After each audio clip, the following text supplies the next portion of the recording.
So the Golden State Warriors are still reluctant to trade Mr.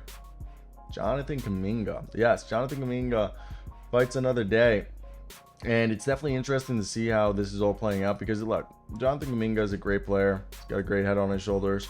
But we're all going to not like sit here in an agreement and act like a team that I think needs to be chasing that championship, needs to be trying to get to that level, to not waste their Steph Curry's end of his career. I think they need to trade him. He's one of the best trade chips. But let me tell you what we're hearing, and I want to hear your guys agree. Maybe I'm wrong. I'm not a Warriors fan, but looking at the situation, he's a guy that could get you a good player, and I think you need to keep this window open.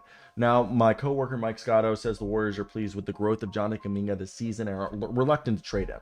From what he's told, theoretically, it would take a package involving an all-star player or better, or even an overpay of draft picks for the Golden State Warriors to consider trading him. Some wonder if Kuminga would have been a trade candidate for Pascal Siakam, as the Raptors and Warriors did have talks, but nothing got close. Toronto wasn't even that high on Kuminga as some had assumed. And Eric Slater says that he's massively improved. He's at the best stretch down his career. And I agree, he's committed more to driving to the rim, and he's got a lot more steam going downhill. And he doesn't rely on that jumper as much. And he's taking more threes than the mid-range. And Steve Kerr's been saying he reminds him of Sean Marion. I think that's a great way with his slashing ability.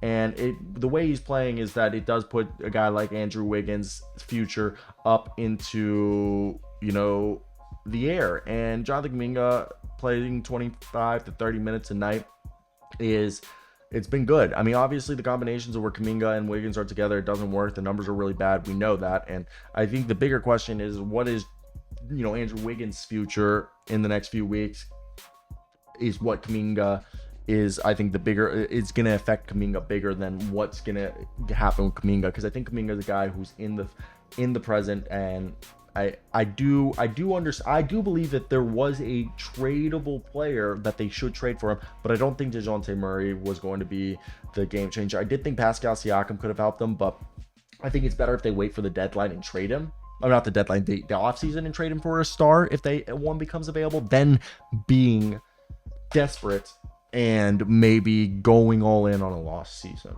Now, I think when you have a guy like Jonathan Kuminga, there is ups and downs with him. He is going to be a guy that, consistency, a bit volatile at times. So learning how to harness him is going to always be a big question. But if you can do it and do it right, you have a guy who's going to give you a lot for a long time. So for me, that is something that could keep you interested in him for forever if it pans out, because he is a guy who looks like could become a 20-25 point per game scorer, which is hard to find in the league, that can play adequate defense with it.